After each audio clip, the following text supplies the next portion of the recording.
Джо Диспенза. Сергек сана. Екінші бөлім.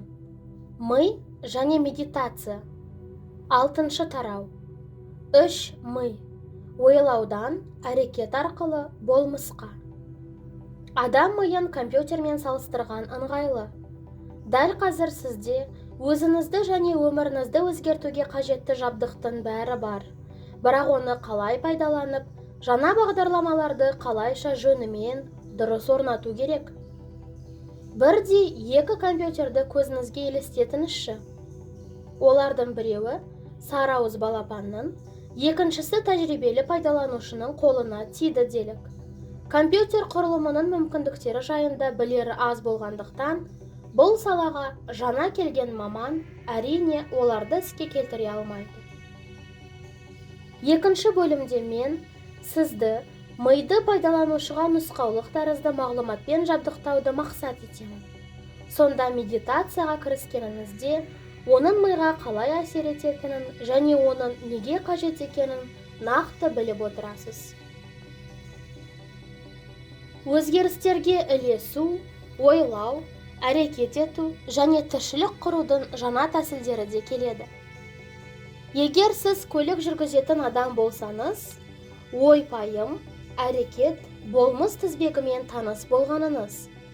Алдымен әрбір қимыл қозғалыс туралы ойлап, жол жүру ережелерін көкейде ұстадыңыз.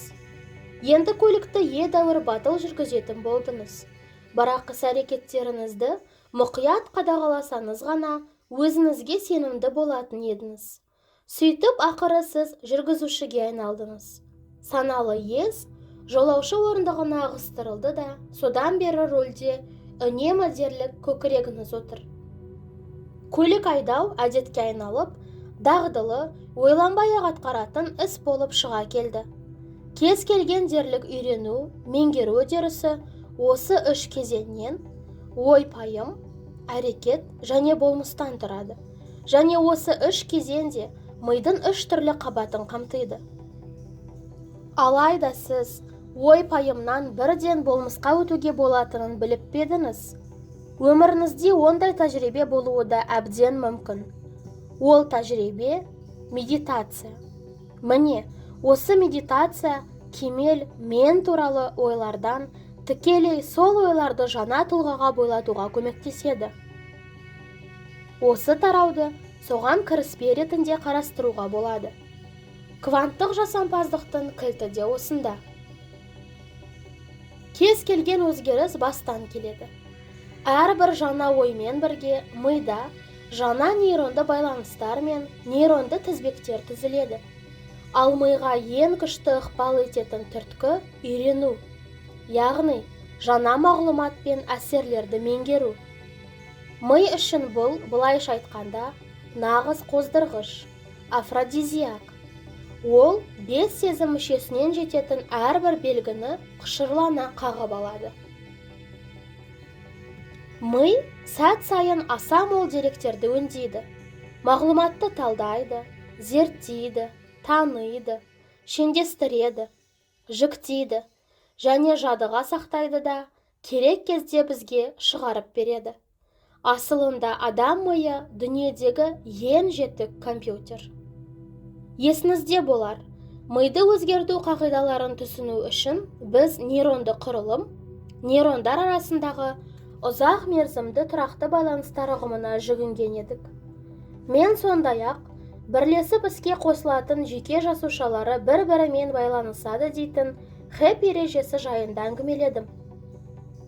Бұрын нейрофизиологтар бала жастан өткеннен кейін ми құрылымы өзгеру қабілетін жоғалтады деп топшылап келген. Алайда соңғы ғылыми жаңалықтар тұрғысынан ересек жаста да ми мен жүйке жүйесінің құрылымы мен қызметінде өзгерістер жүретіні, соның ішінде адамның жаңа мағлұмат меңгеріп, жадысын жетілдіріп, бас сүйек пен ми жарақатынан кейін қалыпқа келетіні айқын бола түсуде. Бірақ бұл үдеріс кері бағытта да көрініс табады. Бірлесіп іске қосылмайтын болған жүйке жасушалар ажырайды. Кәдеге жарамаған, іске аспағанның бәрі жоғалады. Ол ма? Біз ойымызды өзіміз қаламайтын нейронды байланыстарды жоюға саналы түрде бағыттай аламыз. Осылайша ойларымызға, әрекеттерімізге, сезімдерімізге бояуы жұққан үйреншікті жағымсыз реңктен құтыла аламыз.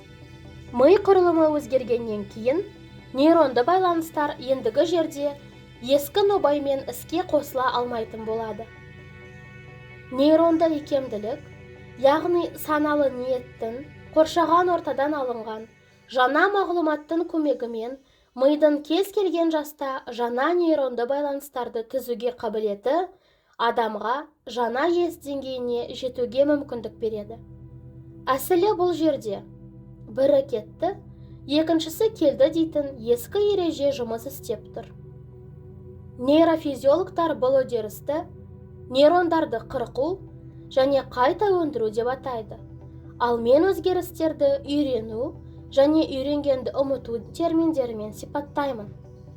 Нейронды икемділік бізге шектеулер шеңберінен шығып, өміріміздің ішкі тысқы жағдайларынан асып түсуге мүмкіндік береді. Жаңа мен жарату, қалыптастыру, көңілдің жетегінде кеткен өмірлік үдерісті көкейдің қадағасына қайтаруды меңзейді. Біз ақыл оймен, мен бұдан бұлай ызақор болғым келмейді дейтін ес аңсары және әрі қарайда ызаланып, үйренген зиянды химиялық заттарға шомыла берейік дейтін тән құштар арасындағы алшақтықты жойып, бір-бірімен сәйкестікке келтіруіміз керек болады. Ал ол үшін жаңаша ойлап, жаңаша сезініп, жаңаша әрекет ету қажет. Сонымен өмірді өзгерту үшін біз алдымен ой сезімдерді өзгертуіміз керек. Содан соң жаңа мінез құлықты іс-әрекетті байқап, яғни жаңа тәжірибе мен соған орай жаңа эмоция алуға мүмкіндік беретін белгілі бір әрекетті жасап көруіміз керек. Және ең соңында жаңа сезімдерді ұмытылмастай жаттап алып, ми мен тән бір бүтінге айналатын жаңа болмыс күйіне тап болуымыз керек. Осының бәрі іске асуы үшін тағы бір қатар ұғымдарды меңгеруіміз керек. Біз нейронды икемділік жайын әңгімеледік. Ал қазір сіз бір емес, бақандай 3 мимен жұмыс істеуіңізге тура келетіндігін білесіз. Біздің мақсаттарымызға орай, бұл тарауда өзің болу әдетінен арылуға тікелей қатысы бар 3 мидың қызметтері ғана сөз болады. Өзімнен қосарым, ми мен жүйке жүйесінің басқа да құрамдас бөлшектерінің жұмысын зерттеу өте қызықты үдеріс. Ойлаудан әрекетке. Неокортекс мағлұматты өңдеп, алынған білімді өмірге бойлатады. Ойлау қызметіне мидың неокортекстері, яғни грек жаңғағына ұқсайтын бастағы ми қабығының сыртқы бөлігі жауап береді. Бұл мидың басқа бөліктерінен әлде қайда кеш түзілген және ең жетік нейронды құрылымы. Ол сананы, өзін өзі түйсіну және жүйке қызметінің басқа да биік деңгейде атқарылатын түрлерін басқарады. Бұрынырақ айтылған мидың маңдай бөлігі неокортекстің 4 құрамдас бөлігінің бірі болып табылады. Неокортекс ми дизайнері немесе архитекторы қызметін атқарады. Дәл осы ми бөлігі бізге жаңаны біліп, еске сақтауға, пайымдауға, талдауға, жоспарлауға, жаратуға, түрлі нұсқаларды салмақтап, салыстыруға, жаңалық шығарып, адамдармен қатынасуға мүмкіндік береді. Сезім мүшелерінен алынатын деректер дәл осы аймақта сақталатындықтан, неокортекс бізді сыртқы жаралысқа жалғайды деуге болады. Алдымен біз деректер немесе семантикалық, яғни мағыналы мағлұмат түріндегі жаңа білімдер аламыз. Бұған философиялық немесе теориялық ұғымдар мен идеялар да кіреді. Оларды біз ақыл естің көмегімен меңгереміз. Соның нәтижесінде неокортексте синапсты байланыстар мен желілер түзіледі. Содан кейін біз алынған білімдерді дербестендіреміз. Яғни, меңгергеніміздің бәрін тәжірибеде қолданамыз. Нәтижесінде әлбетте жаңа сезім туындайды да, соның әсерімен неокортексте жаңа нейронды желілер түзіліп, сол желілерде ой зерде арқылы алынған білімдер орнығып, бекіп қалады. Қарапайымдап айтқанда, білім сезімнің жаршысы. Алдымен білім, содан соң сезім. Неокортекс бізге сезімдер арқылы немесе сезімдер түрінде әлі берілмеген, әлеует түрінде бар, туашақ және дүниеге жаралуы мүмкін идеяларды өңдеуге жауап береді. Жаңа ойлау бейнесі бізді мінез-құлықты өзгерту қажеттігіне итермелейді. Сонда реті келгенде, біз жаңаша әрекет етіп, жаңа нәтижелерге жете аламыз. Ал дағдылы әрекеттер мен мінез-құлық үлгілерінен бас тартқанымызда, өмірімізде күйбең тірлік шегінен тыс, әлде қайда биік жатқан оқиға бірден материяланып, көрініс табады. Жаңа оқиғалардан жаңа эмоцияларға. Лимптік ми сезімдердің орнығып бекуіне септесетін химиялық заттарды қорытып шығарады. Лимптік ми немесе сүт қоректілер миы неокортекс астында орналасқан және дельфиндерден, адам тәріздес маймылдар мен адамдардан басқа барлық сүт қоректілердің миының мейлінше жетілген және арнайы міндет атқаратын бөлігі болып табылады. Лимптік миды сондай-ақ химиялық немесе эмоциялық ми деп те атауға болады. Жаңа оқиға кешкенде, сезім мүшелері неокортекске сыртқы дүниеден мағлұмат жолдап, ол мағлұмат соңыра оқиғаға орай туындаған сезімді бейнелейтін нейронды құрылым түрінде неокортекске орнығады. Осылайша, жаңа сезімдер миды жаңа білімдерден де артық байыта түседі. Оқиға туындатқан сезімге сай, жаңа нейронды құрылымды іске қосу сәтінде эмоциялық ми пептидтерді қорытып шығарады. Бұл химиялық қорытпаның құрамы сіздің дәл осы сәтте кешіріп жатқан эмоцияларыңызға сайма-сай.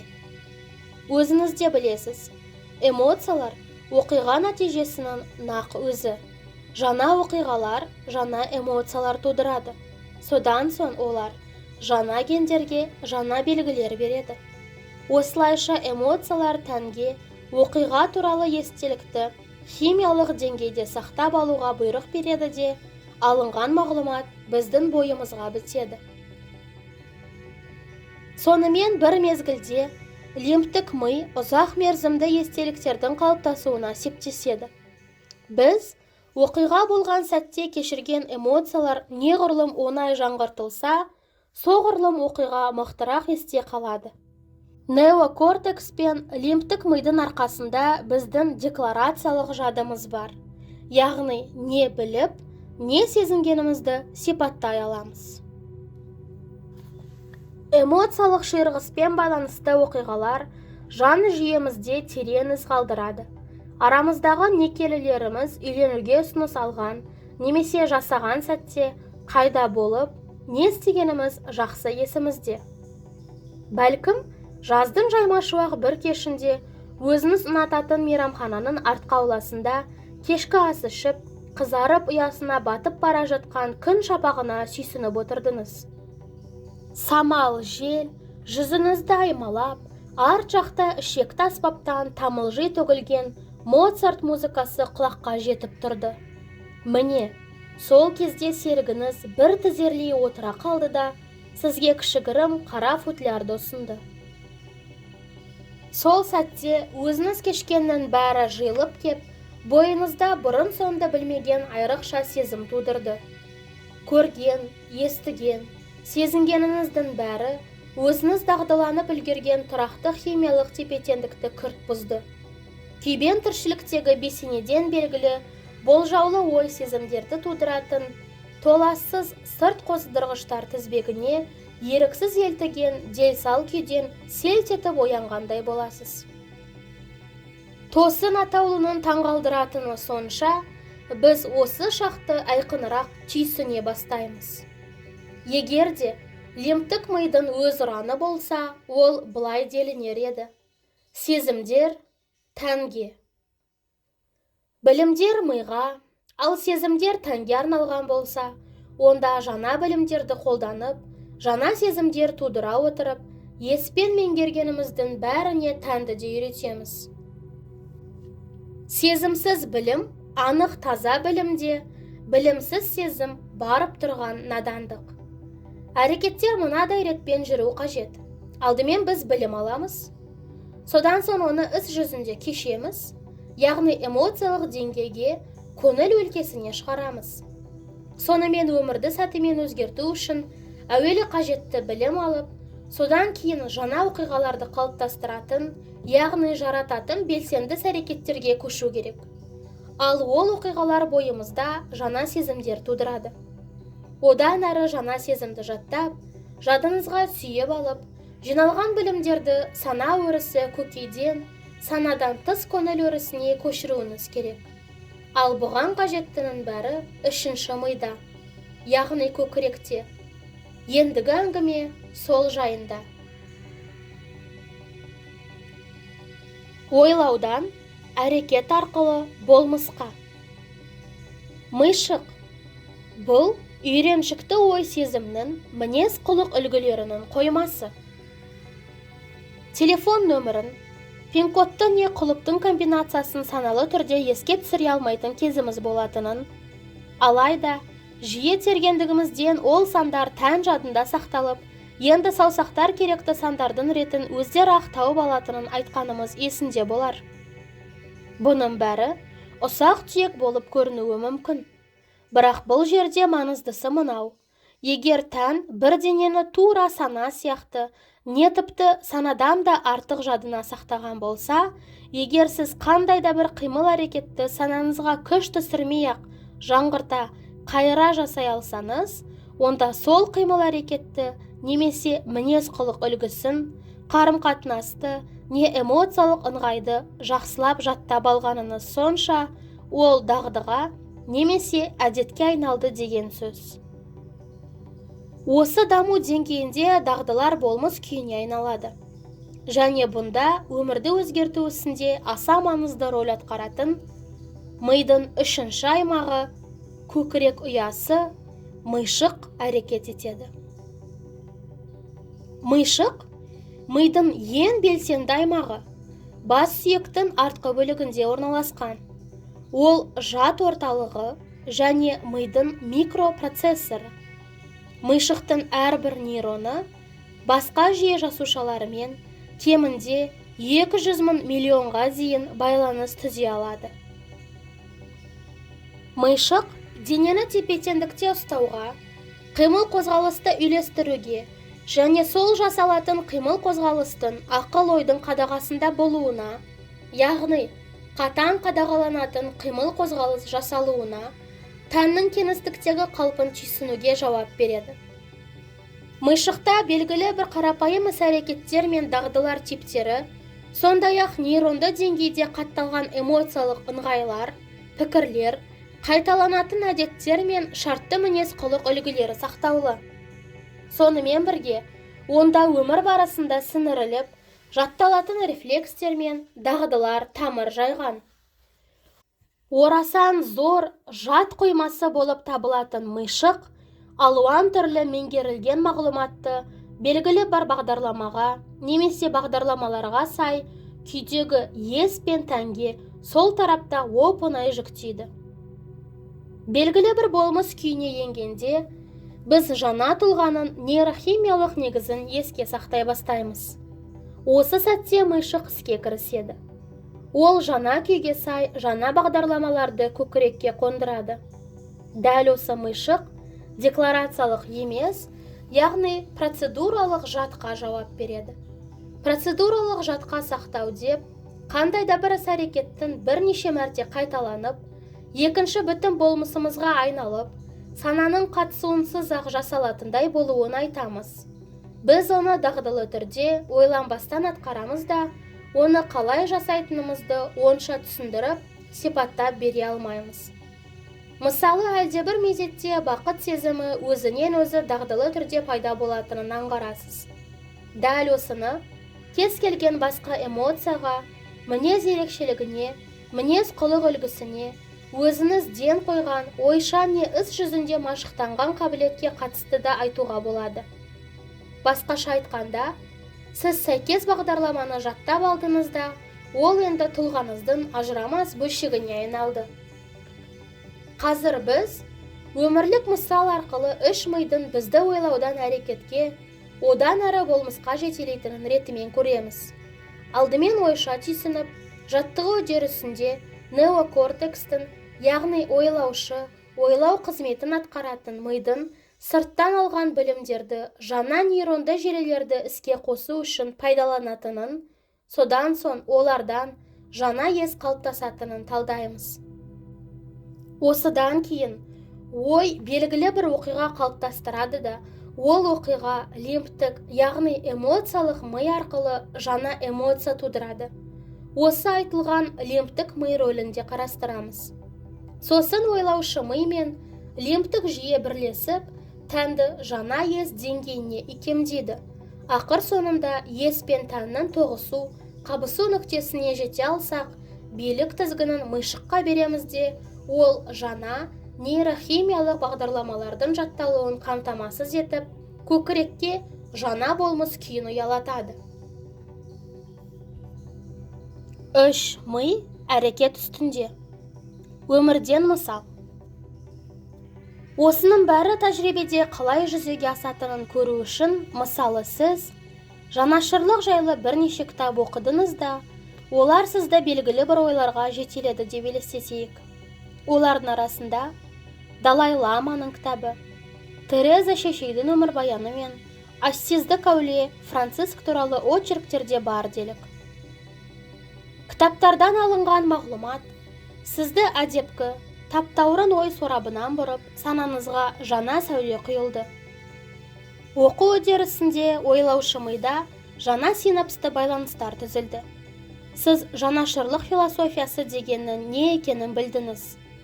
Өзіңіздің емес, өзгенің тәжірибесі негізінде болса да. Тақырып қызығына түскеніңіз сонша, барлық достарыңыздың келеңсіздіктерін шешіп, ақыл кеңес беріп, әділ пікір пайым айта бастадыңыз.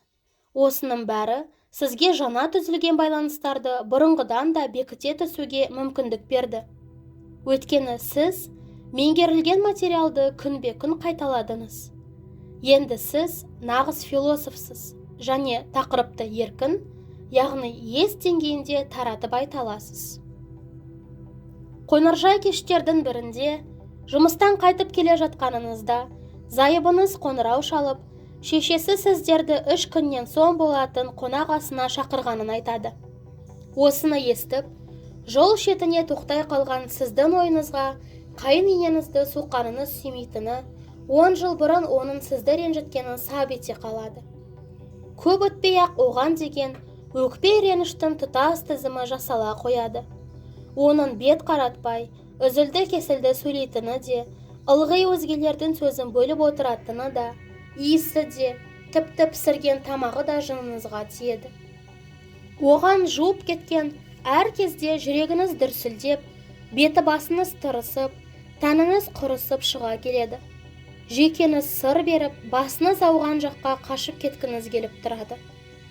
Әлі де машинада отырған күйі, кенет жуырда ғана жанашырлық философиясы туралы кітап оқығаныңыз, одан білген түйгендеріңіз есіңізге түседі. Міне, осы жерде бір ой келеді. Осы оқығанымды қолданып көрсем қайтеді? Қайын енеме көзқарасым өзгеруі ғажап емес қой. Қане, ендігі білетінімнен нені, қай ақыл кеңес, амал айланы қолдансам, алдағы кештің шырқы бұзылмай, тыныш өтер еді. Сөйтіп, жаңа түсінігіңізді енеңізбен арадағы жағдайға салып көргеннен ақ ғажайыптар орын ала бастайды. Сіз оның мінезі ыңғайындағы дағдылы әдетіңізге баспауға байлам жасайсыз. Оның орнына бұдан былай қандай адам болғыңыз келмейтінін және қандай адамға айналғыңыз келетіні турасында толғана бастайсыз. Онымен кездескенде қандай сезімдерді кешкенді қаламаймын, қандай іс-әрекеттерден тартынғым келеді деп өз-өзіңізге сұрақ қоясыз. Алдыңғы ми қыртысы бұрынғы тұлғаңызды танытатын нейронды желілерді ақырындап істен шығара бастайды. Ескі мен неврологиялық деңгейде ыдырап, бұдан былай сіз болып табылмайды. Ми ескі жоба бойынша іске қосылмайтындықтан, сіз естің өзгермей келе жатқан деңгейін жаңғыртқанды доғарасыз. Содан соң кітаптарда айтылған қандай жайт, қандай ой-пікір, ақыл-кеңес, қайын-енеңізге қатысты ой-сезімдеріңіз бен іс-әрекеттеріңізді өзгертуге көмектесетінін талдайсыз. Өзіңізге тағы да сұрақ қоясыз. Мінез-құлқымды, әрекетімді қалай өзгертіп, қалай ыңғай танытсам, нәтижесінде жаңа тәжірибе алып, өзімді басқаша сезіне аламын? Сөйтіп онымен қалай амандасатыныңызды, ілтипатпен құшақтайтыныңызды, білгеніңізше оған қызықтау деген нәрселер жайлы сұрақ қоятыныңызды және жаңа шаш қойысын, не болмаса көзілдірігін мақтап, жылы сөз айтатыныңызды елестетесіз. Келесі бірер күн өзіңіздің кемел меніңізге жаттығуды жалғастырасыз. Сол арқылы жаңа неврологиялық жабдық орнатасыз. Сонымен, кездесу күні жақындаған сайын, сіз де тиімді қарым-қатынасқа қажетті жаңа бағдарламалар кешенімен жабдықталып, сақадай сай тұрасыз. Көпшілігімізге ойдан іс-әрекетке көшу, ұлуды жүгіруге үйреткеннен әрмен қиын. Біз үйреншікті дүниетанымдық және философиялық жүйелер шеңберінде қала бергіміз келеді. Бізге өзімізді үйреншікті меннің оңай танылатын жаттанды сезімдерімен танысқанымыз ұнайды. Әйтсе де, миға сіңген ескі таптаурын ой нұсқаларынан бас тартып, үйреншікті эмоциялық ыңғайлар мен дағдылы мінез-құлық үлгілері тізбегін үссек, кітаптардан сүзген қағидаға өз-өзімізді салып, қандай болғымыз келетінін есімізге сала отырып, жаңа ес жаратуға кірісеміз. Бірақ тағы бір саты бар. Осы кезге дейін қателесіп, қайын-енеңізге қатысы бар деп келген бұрынғы меніңіздің жаттанды ойларын, эмоциялары мен іс-әрекеттерін бақылауға кіріскеніңізде нендей нәрсе болды? Сіз сол бағдарламалар сақтаулы көкірегіңіздің тереңіне, компьютер тілімен айтқанда, операциялық жүйесіне еніп, оларды бақылай бастадыңыз.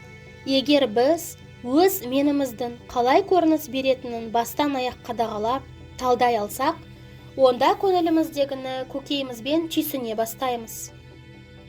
Әлеуетті, туашақ оқиға, біздің мысалымызда алдағы қонағасы жаралысқа айналғанға дейін-ақ оған шома бастағаныңызда, нейронды құрылым оқиға өмірде болып қойғанда ыңғайда түрленеді. Қайын-енеңізге жанашырлығыңыз оянды. Жаңа нейронды желілер бірге іске қосыла бастайды да, мида назарыңыздағы кемел меніңіздің суреті, бейнесі, үлгісі немесе тіпті голограммасы көп өлшемді кескіні туындайды. Суреттің пайда болуы ойды жаралыстың өзінен анық ете алғаныңызды білдіреді. Ми ойыңызды оқиға ретінде қабылдап, сұр заттың құрылымын жаңартты. Енді ол ойлағаныңыздың бәрі болып қойғандай кейіпке енді. Білімнің жеке тәжірибе арқылы жүзеге асуы. Естің білетініне тәнді қалай үйрету керек? Міне, сол бір сәтте келіп жетеді. Аса қымбатты маматайыңызбен бетпе-бет келесіз. Оның қылығы баяғыша, бірақ сіз енді дағдыға бағып, бұрынғыдай ыңғай танытпайсыз. Керісінше, бәрін түйсініп, кітаптардан білгендеріңізді қаперіңізде ұстап, оны тәжірибеде қолданбаққа бекінесіз. Сөгіп мінеу, шамдану, кектенуден тартынып, бұрын өзіңізге тән болмаған мінез қылық үлгісін таңдайсыз. Кітаптарда берілетін кеңестерге сай, өткенді қазбаламай, келешекті кезе бермей, нақ осы мезетке шомып, жүрегіңізді ашып, қара елдің сөзіне шындап құлақ қоясыз. Енді оны өткендегі мінез құлқымен байланыстырмайсыз. Сөйтіп, міне ғажап. Сіз мінез құлқыңызды өзгертіп, Жағдай ыңғайындағы эмоциялық қызбалығыңызды тежей білдіңіз. Демек, қайыненеңізбен жаңа сапалы қарым-қатынас тәжірибесін қалыптастыра алдыңыз деген сөз. Нәтижесінде лемптік ми жаңа эмоция қалыптастыратын жаңа химиялық заттар қоспасын дайындайды да, ойда жоқта ол кісіге шын жанашыр болып шыға келесіз. Сіз оның кәдімгі пенде екенін көресіз. Тіпті оның бойынан өзіңіздің кей сипаттарыңызды көре бастайсыз. Бұлшық етіңіз босап, жүрегіңіз ашылғандай болып, терең әрі еркін тыныстайсыз. Сол кеш әдемі сезімге бөленгеніңіз сонша, оны соза түскіңіз келеді. Кәдімгідей жігерленіп, жансақ пікір сезімнен арыласыз да, соның арқасында қайыненеңізге шынайы адами сүйіспендік сезінетініңізді түйсінесіз. Бойыңызда бір жарған тілеулестік пен сүйінішті айналаңыздағы нақты адаммен астастыра байланыстырасыз да, астас естелік қалыптастырасыз. Енді қайыненеңіз жадыңызда әрдайым жанашырлықпен астасатын болады. Жанашырлық сезіне бастауыңыз бен есіңіз білгеннің философиялық мағынада меңгергеннің бәріне тәніңізді үйретесіз. Химиялық деңгейде. Ақыр аяғы бойыңызда генетикалық деңгейдегі өзгерістерді болдырасыз. Міне, сіз ойлаудан әрекетке көштіңіз. Мінез құлқыңыз саналы ниеттеріңізден алшақ кетпейді. Іс-әрекеттеріңіз ойларыңызға қайшы емес. Ес пен тән толық жарасып, бірлесіп жұмыс істейді. Сіз өзіңіз оқыған кітаптардың кейіпкерлерінің ісін істедіңіз. Алдымен миыңыз бен есіңіз жанашырлық туралы білім алды. Содан кейін нақты жағдайда жанашырлық таныттыңыз. Нәтижесінде осынау асқақ эмоция бой бітіміңізге сіңді. Сіз жаңа ғана тәніңізді естің жанашырлыққа толы, жаңа деңгейіне сай күйге келтірдіңіз.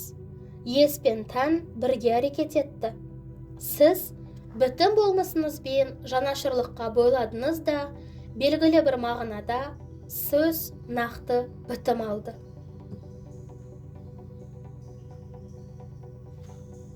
Ескі ми бізді ой-пайымнан әрекетке жетелейді.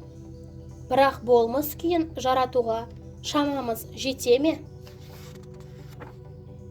Жанашырлыққа бітім беруге күш салғаныңыздың нәтижесінде неокортекс пен лемптік ми бірлесіп жұмыс істейтін болды. Сіз дағдылы бағдарламалар жиынтығымен шектелген үйреншікті, жаттанды меннің шеңберінен шығып, жаңа ой, сезім, ой айналымына аяқ бастыңыз.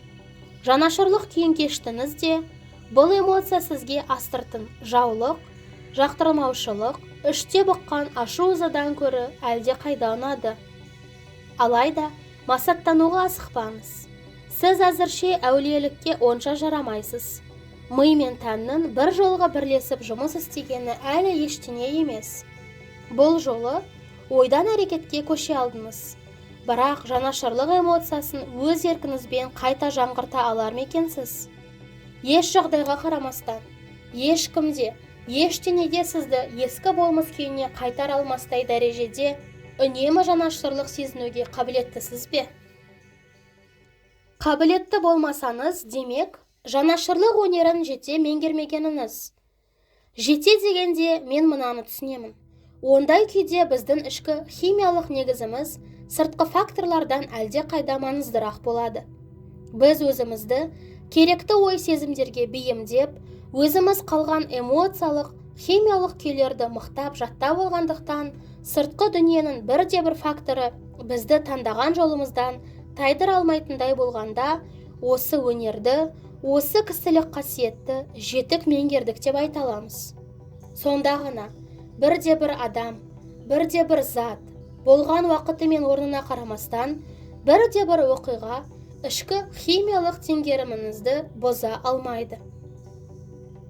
Уақыттың әр мезетінде біз не ойлап, не сезіп, қалай әрекет ететінімізді өзіміз таңдаймыз. Егер біз қасіреттену өнерін меңгере алған болсақ, онда дәл солай қуануға да оп-оңай үйрене аламыз. Таныстарыңыздың арасында қасіреттену өнерін жетік меңгерген біреу бары анық. Сіз сондай құрбыңызға қоңырау шалдыңыз делік. Қалың қалай? Жүрген әйтеуір. Біз мұнда жаңа галереядағы көрмеге бармақпыз. Шыққан соң мейрамханаға барып отырамыз. Әлгі мейрамхана ше, есіңде ме? Сосын тағы бір жерге кіріп, жанды музыка тыңдармыз. Барасың ба? Жоға, зауқым болмай тұрғаны. Егер ол шын мәнінде не ойлайтынын айтқан болса, былай дер еді. Мен қасіреттенуді мықтап жаттап болғаным сонша, айналамдағы не адамдар, не оқиғалар, не жағдайлар, не заттар, ештеңеде мені осы ішкі химиялық, қыжылды, шершеменді күйден шығара алмайды. Өмірге қуанғаннан гөрі жанымның ауырғанын көбірек ұнатамын. Мен осы тәуелділігімнен ләззат аламын. Ал мынау сынғанының бәрі көңілімді эмоциялық құлдықтан аудырып әкетуі кәдік. Бірақ білесіз бе, қуаныштың не жанашырлықтың химиялық, көкіректі кернейтін көтеріңкі күйіне дағдылану бұдан еш қиын емес. Қай ненеңізбен мысалға оралайық. Егер сіз жаңа ой сезімдер мен іс-әрекеттерге ұдайы машықтанатын болсаңыз, жанашырлық бірте-бірте сіз үшін табиғи күйге айналады. Жанашырлық туралы ойлардан нақты әрекеттерге көшесіз де ақыры бауырмал, тілеулес, рақымшыл жанға айналасыз. Яғни, жанашырлық әдет екінші болмысыңызға айналады да, бұл күйді саналы түрде күш салмай-ақ кешетін боласыз. Сіз өзіңіз жаңа ғана құтылған тар өрісті, іштей шектеуші эмоцияларды кезінде қалай меңгерген болсаңыз, сүйініш пен жанашырлықты да солардан кем меңгермейсіз. Сонымен жанашырлыққа толы ойларды, эмоциялар мен іс-әрекеттерді ұдайы іске келтіріп отыруыңыз керек. Сонда бұрынғы өзіңізге эмоциялық тәуелділіктен азат болып, соған сай нейрохимиялық негіз қалыптастырасыз да, соның арқасында тән жанашырлықты санадан гөрі мықтырақ меңгереді.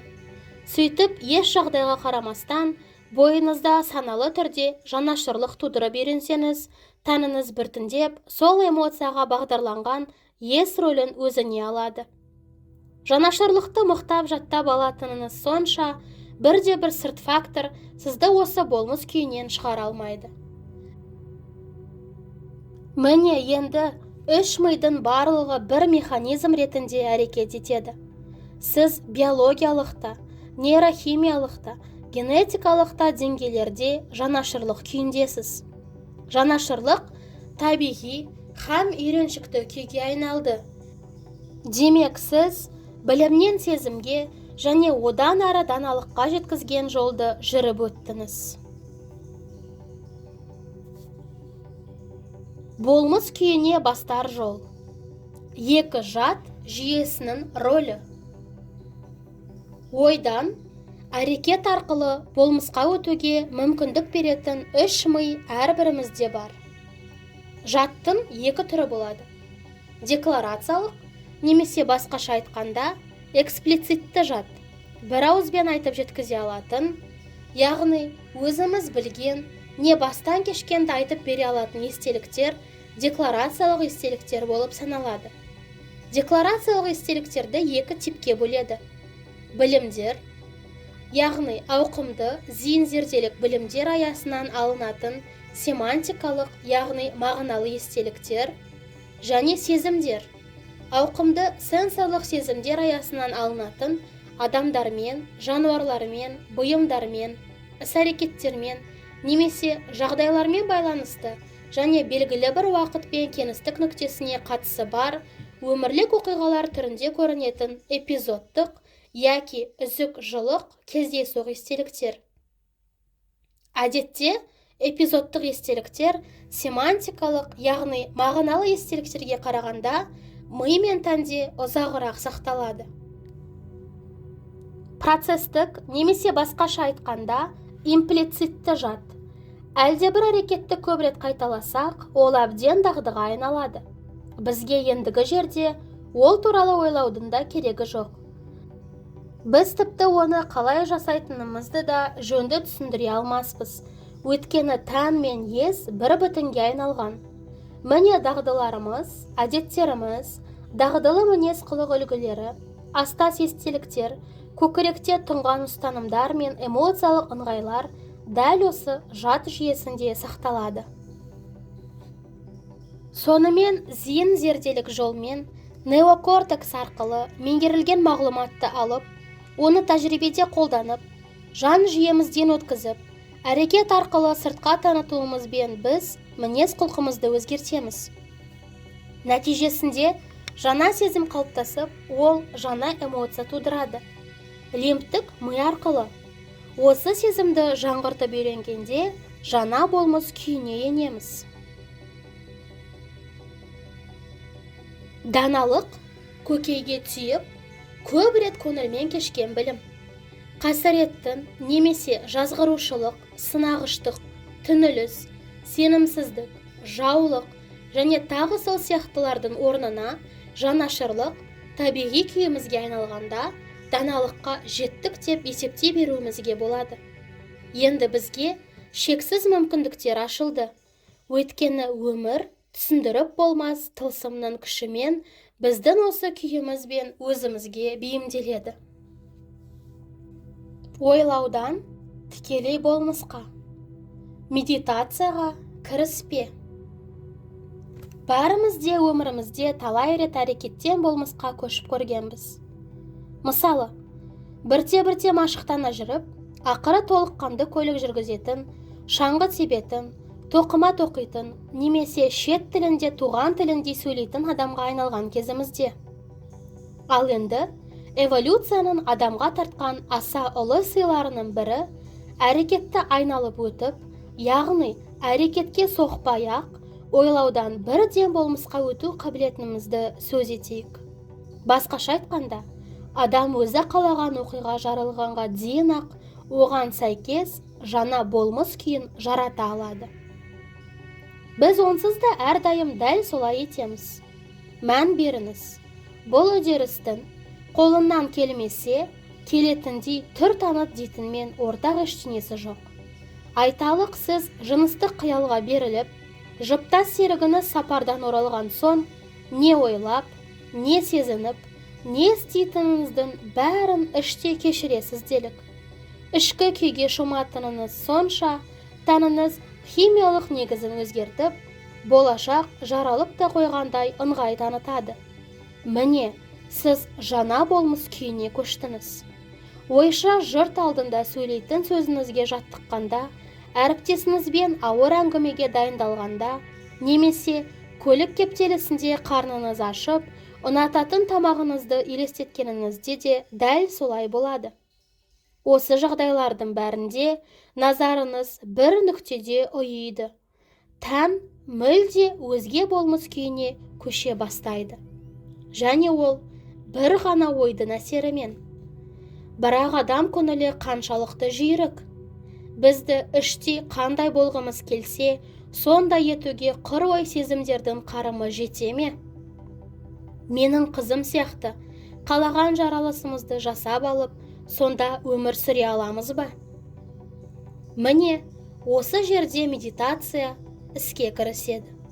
Өзіңізге белгілі адамдар медитациялық техникаларды алуан түрлі мақсаттарда пайдаланады. Мен сізді өзін болу әдетін женіп, өзіңіз армандап келген кемел менді жарату үшін ойлап шығарылған арнайы медитациямен таныстырамын.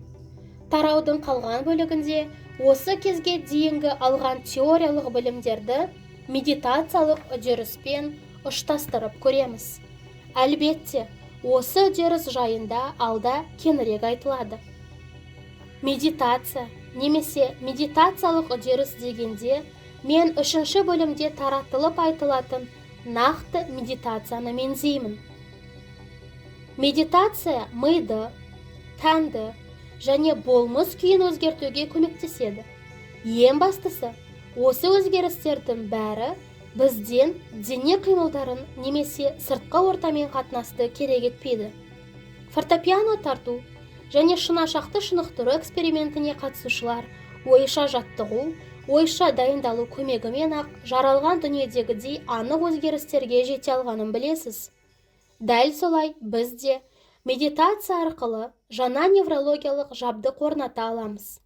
Тәжірибеге қатысушылар үшін ойша жаттығулар бірден бір жалғыз жұмыс әдісі болған еді. Бірақ сіз бен біз үшін бұл медитациялық үдерістің бір бөлігі ғана. Әлбетте, аса маңызды бөлігі болады. Егер мен сізден өзіңіздің кемел бейнеңіз қандай қасиеттерге ие болуы тиіс екендігіне ой жүгіртуді, немесе асылында ұлы адам, Тереза шешей, немесе Нельсон Мандела сияқты тұлға болу қандайлық екенін парықтап көруіңізді өтінсем, осы тараптағы бір ғана ойлардың өзі ақ нейронды құрылымды өзгертіп, жаңа ес қалыптастыра бастар еді. Ал енді мен сізден мынаны ой елегіне салуыңызды сұраймын. Бағы ашылған, бәріне риза, көңілі толған, қанағаттанған, іші тысы жарастықта болу қандай? Кемел нұсқаңызды қалыптастырар болсаңыз, өзіңізге не тілер едіңіз? Медитация барысында мидың нейронды құрылымында қатталған бүкіл деректердің басы бірігіп тұтасады да, соның арқасында біз дәл өзіміз үшін бақыт, ләззат, қанағат, жан жарасымы дегеннің не екенін айқындай аламыз. Медитация үдерісінде сіз білім алып, оны жан жүйеңіздің сүзгісінен өткізесіз. Бақытты болу дегеннің не екені туралы өзіңізге сауал қоюмен шектелмейсіз. Сол эмоцияға машықтана бастайсыз, яғни бақыт күйінде өмір сүресіз. Әрі-беріден соң бақыттың не екенін, оның қызық қуанышы қандайлық болатынын сіз онсыз да білесіз. Оны өзіңіз де кешкенсіз. Басқа да бақытты жандарды көргенсіз. Ендеше бар біліміңіз бен сезімдеріңіздің басын қосып, кемел меніңізге сай бақыт нұсқасын таңдайтын кез келді. Бұрын айтқанымдай, орта ми жаңа естің негізін құрайтын жаңа нейронды байланыстарды іске қосады. Есіңіз жаңа деңгейге көтерілісімен ақ, мида қалаған оқиғаның көп өлшемді көрінісі не үлгісі туындайды. Бұл болашақ жаралысыңызға қарай жолдағы бағдарыңыз. Жаңа нейронды байланыстар оқиға болғанға дейін ақ түзелетіндіктен, сізге тіпті Ганди тәрізді зорлық-зомбылықсыз төңкеріс жасаудың да керегі жоқ. Сондай-ақ, Жанна Дарк сияқты халықты соңыңыздан ертіп, тірідей отқа түсудің де қажеті болмас. Сізден тек қана талап етілетіні, қайтпас батылдық пен қайсар рух туралы жеке ұғымыңызды пайдалану. Осының өзі ақ сізге сәйкес эмоцияны кешуге мүмкіндік береді. Нәтижесінде жаңа болмыс күйі қалыптасады. Егер сіз оған ұдайы шоматын болсаңыз, уақыт өте келе ол үйреншікті күйге айналады. Ал мида берік нейронды байланыстар түзіледі. Және бұл күйде неғұрлым жиі болсаңыз, соғұрлым ойларыңыз кәдімгідей сезіле түседі. Ойдың кәдімгідей білінетін, сезілетін, нақты тәжірибеге айналуының нәтижесінде эмоция туындайды. Бұл орайда тән, түйсінілмеген ес қызметіндегі тән, қандайда бір эмоцияны нақты не тудырғанын, жаралған оқиға ма, әлде ой күші ме айыра алмайды. Тәнді естің жаңа деңгейіне бейімдеуге талпынғанда, сіз ойлаушы, ой қызметін атқаратын ми мен эмоциялық мидың әркелкі әрекет ететініне көз жеткізіп, кедергіге тап боласыз. Ойлар еске, ал эмоциялар тәнге арналғанын ұмытпаңыз. Медитация барысында бар ой сезімдеріңіз бірыңғай бағытта тоғысқанда, сіз басқа адамға айналасыз. Жаңадан түзілген нейронды байланыстар мен ой сезімдердің ықпалымен жүрген нейрохимиялық өзгерістер ми құрылымында да, тән деңгейінде де көзге елеулі із қалдырады. Міне, осы сәтте сіз жаңа болмыс күйіне көшесіз. Сіз ендігі бақыт, ризалық немесе басқа да эмоцияға машықтанып қана қоймайсыз. Сонымен бірге бақытты, риза адамға айналасыз. Есіңіз бен тәніңізді осы күйге күн сайын келтіруіңізге болады. Және әр жолы сіз қалаған көңіл күйін жаңғыртып, өзіңіздің жаңа, кемел меніңізге тән эмоцияларды кешетін боласыз.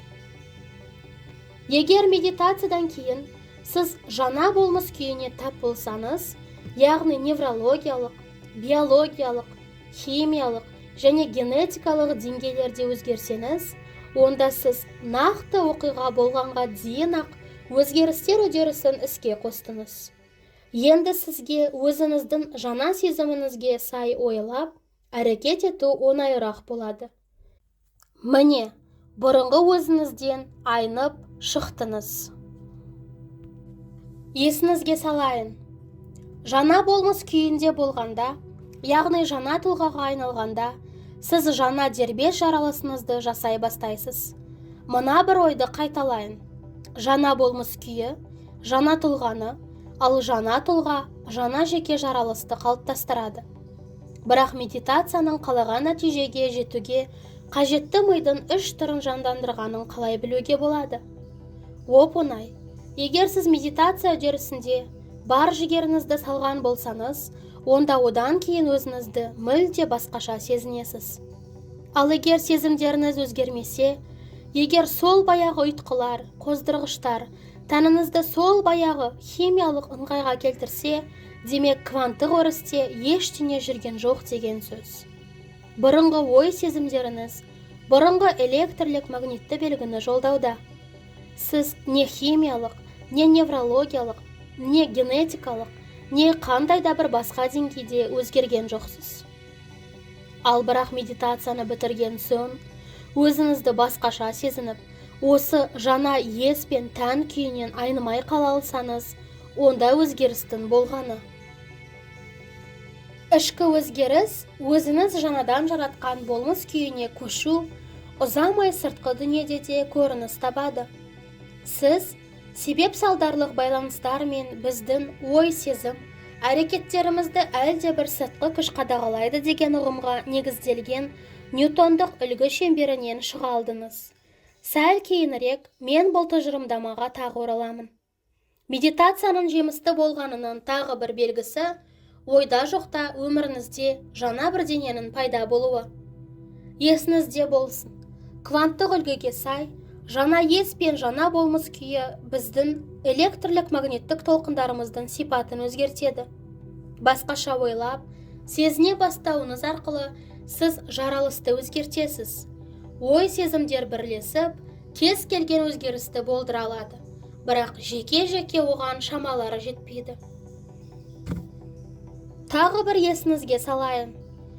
Көбіне біздің ойлайтынымыз бір басқада, сезінетініміз екінші басқа нәрсе. Онымен қоймай, әлденендей өмірлік өзгерістерді күтеміз. Ал ойлар мен сезімдердің қиысуы әлгі айтқан болмыс күйін жаратады. Оны, яғни болмыс күйін өзгерте отырып, біз сонымен қатар өзіміздің жеке жаралысымызды да өзгертеміз. Міне осы жерде белгінің когеренттілігі, белгі толқындарының өзара сәйкестігі шешуші маңызға ие болады. Егер сыртқы жағдайларға қарамастан, кванттық өріске когерентті белгі жолдасаңыз, яғни ойларыңыз сезімдеріңізге сай болса, өміріңізге міндетті түрде жаңа нәрсе енеді. Ол оқиға қайткенде бойыңызда өте күшті эмоциялар тудырып, бұл жайт жаңа жаралыс жасау ісін қайталауға шабыттандырады. Ал жаңа эмоция көмегімен сіз өміріңізге одан да қомақты оқиға тарта аласыз. Енді Ньютонға қайта келейік. Бәріміз де Ньютондық себеп-салдарлық тұжырымдама ықпалындамыз. Басымызға әлдебір жақсылық орнайды да біз қуанып, риза боламыз. Осылай үнемі біреудің немесе бірдеңенің сезімімізге сырттан ықпал ететінін күтумен өмір сүріп келеміз. Ал мен бәрін өз қолымызға алып, үдеріс бағытын өзгертуді ұсынамын. Әлде бір сырт жағдайлар қашан өзіңіз қалайтын сезімді тудырады екен деп күтудің керегі не? Егер сол сезімді ондай оқиға болғанға дейін-ақ өзіңіз тудыра алсаңыз, Эмоциялардың көмегімен тәнді ризалық тудыратын оқиға жаралып қойғанына иландыруға болады. Ол үшін кванттық өріс әлеуеттерінің бірін таңдап, ол әлеует сенің жаралысына айналғандай сезінуін керек өзіңді. Мен сізді ой-сезімдердің көмегімен болашақ ықтимал меннің қабығына еніп, өзіңізді соның орнында мейлінше анық елестетуіңізді өтінемін. Сонда оған орай туындайтын эмоциялар тәніңізді сол адам болып табылатыныңызға сендіреді.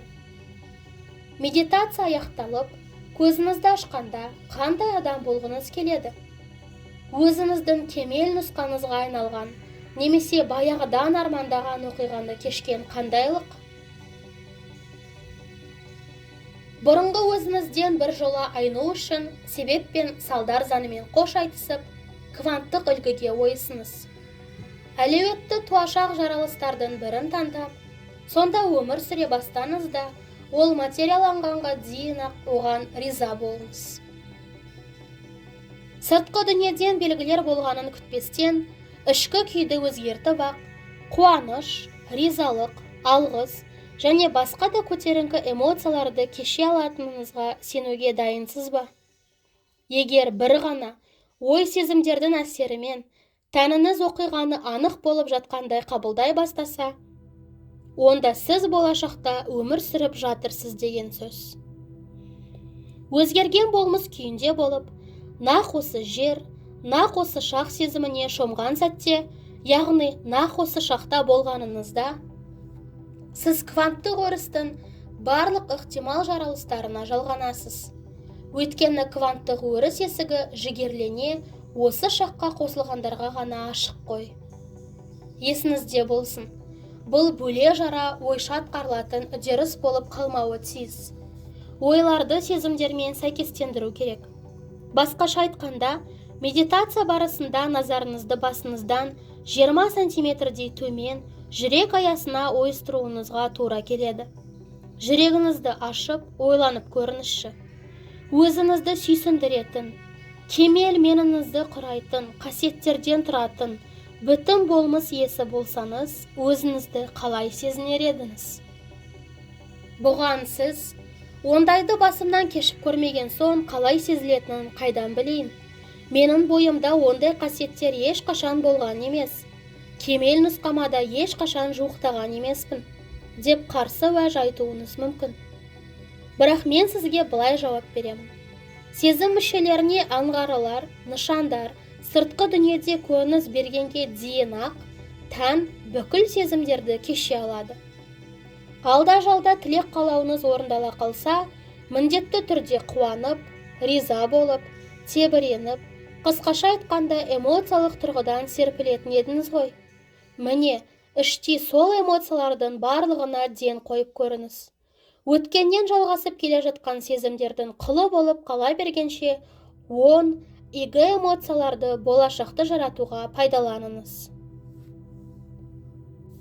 Асқақ эмоциялар, сүйіспендік, ризалық және тағы сондайлар жоғары жиіліктерде тербеледі. Бұл сізге өзіңізді өзгерістер болып қойғандай сезінуге септесетін болмыс күйіне көшуге көмектеседі. Ұлылық күйінде болғанда, ұлы адам күйін кешкенде, сіз кванттық өріске армандарыңыз дүниеге жаралғанын нышандайсыз.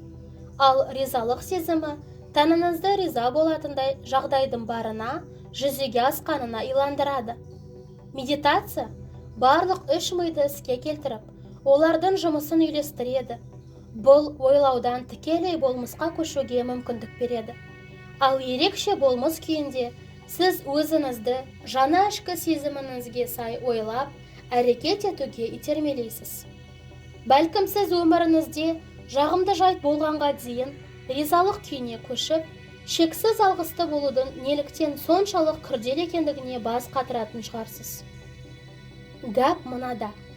Жаттанды эмоциялар көкірекке терең ұялап, тұлғаның ажырамас бөлшегіне айналады да, біз ендігі жерде үйреншіктілерден өзге ешқандай сезімдерді көшуге шамамыз жетпейді. Сөйтіп тұлға өзінің сыртқы дүниедегі көрінісі арқылы таныла бастайды да өз-өзіне құлақ түруден қалып ішкі сезімдерін бұрмалайды. Келесі тарауда біз сыртқы мен ішкінің арасындағы алшақтықты жойып, шын мәнінде азат болудың жолын талқылаймыз. Егер сіз болашаққа ғашық болып, қуаныш пен ризалық сезіну үшін әлдебір сыртқы себептерге зару болғанды доғарсаңыз, онда осы асқақ эмоциялар жасампаз күш қажырыңызды арттыратын энергия көзі ретінде игі қызмет атқарады.